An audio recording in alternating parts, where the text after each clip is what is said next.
ओम हर हर महादेव शिव शंभो कैलासपति बाबा धवळेश्वर महाप्रभो दीपं यदि परं ब्रह्म दीपं यदि जनार्दनः दीपहरति मे पाप पूजा दीप नमस्तुते बाबा धवळेश्वराय नमो नमः।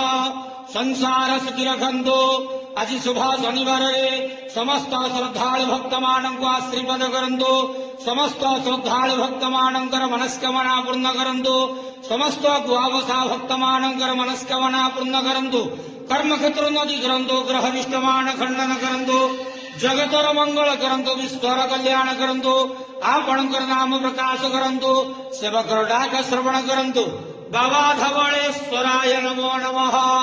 संसार सुखी रखंतु आनंद केवार हरि बोलो। आज शुभ शनिवार रे समस्त श्रद्धालु भक्त मानक आशीर्वाद करंतु आनंद केवार हरि बोलो। ओम नमः शिवाय।